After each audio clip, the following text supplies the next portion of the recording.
Assalamualaikum warahmatullahi wabarakatuh. Apa kabar anak-anak? Hari ini kita akan belajar matematik, di mana pada pertemuan pertama ini kita akan membahas tentang bilangan berpangkat.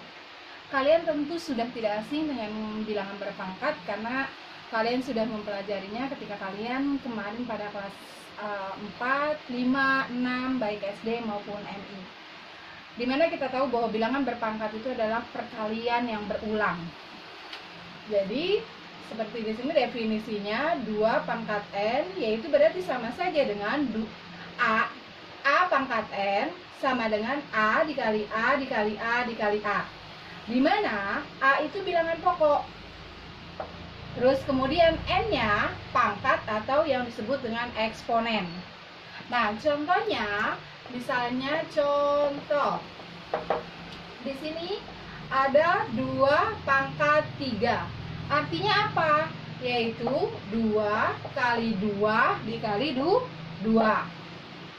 Atau misalnya perkalian yang lainnya kalau kita ubah menjadi bilangan berpangkat 3 kali 3 kali 3 kali 3. Maka bilangan berpangkatnya berapa? Kita lihat 3-nya ada berapa?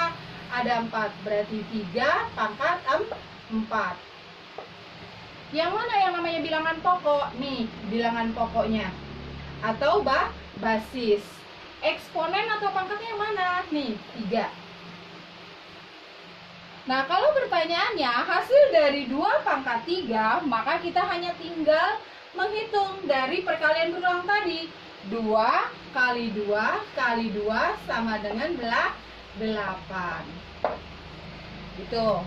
Kemudian, bagaimana kalau ternyata dia bilangan berpangkatnya itu negatif? Contohnya, negatif 3 pangkat 2.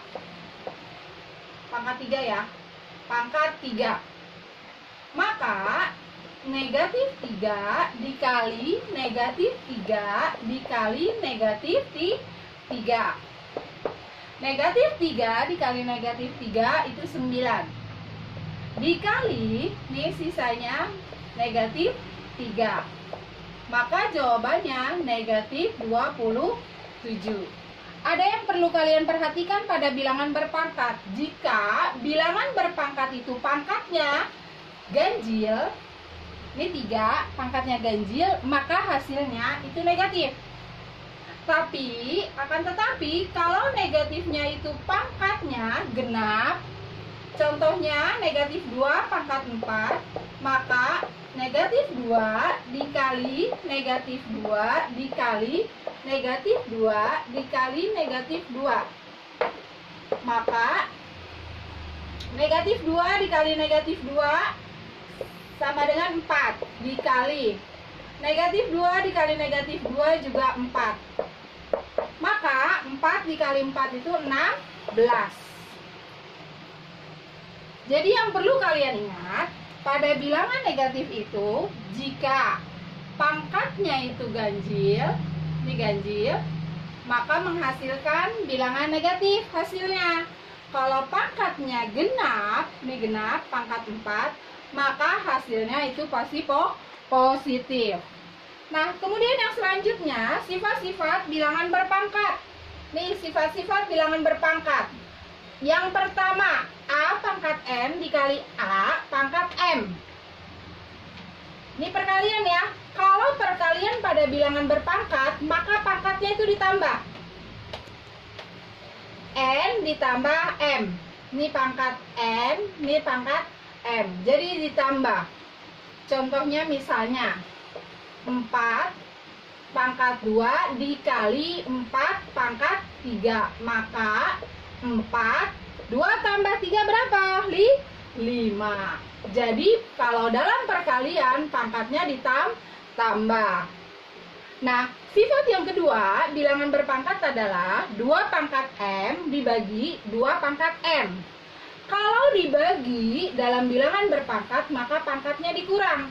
Jadinya M A pangkat M dikurang N. Contohnya 2 pangkat 7 dibagi 2 pangkat 6. Hasilnya 2. Ingat, kalau pembagian diapain? Dikurang. Berarti 7 dikurang 6 sama dengan 1, atau boleh kita tulis 2 saja. Nah, sifat yang berikutnya adalah A dikali B pangkat M. Ini artinya sama saja, berarti A pangkatnya M, B pun pangkatnya M. Jadi pangkat masing-masing itu sama. Misalnya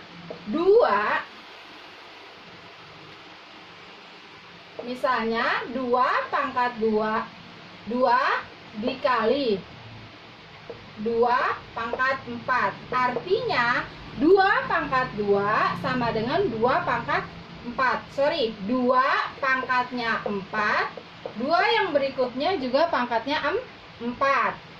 Nah, yang D, bilangan berpangkat terus kemudian berpangkat lagi. A pangkat M pangkat N. Artinya maka ini dikali pangkatnya.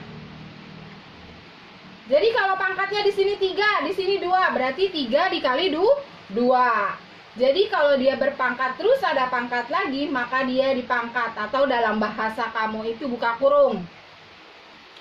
Nah, yang selanjutnya, yang terakhir adalah A per B pangkat M. Artinya apa? Artinya A pangkatnya M, B juga pangkatnya M. Artinya dua angka ini atau 2 bilangan ini nanti memiliki pangkat yang sama.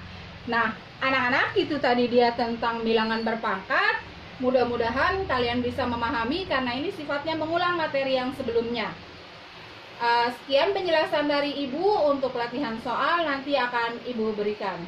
Terima kasih. Wassalamualaikum warahmatullahi wabarakatuh.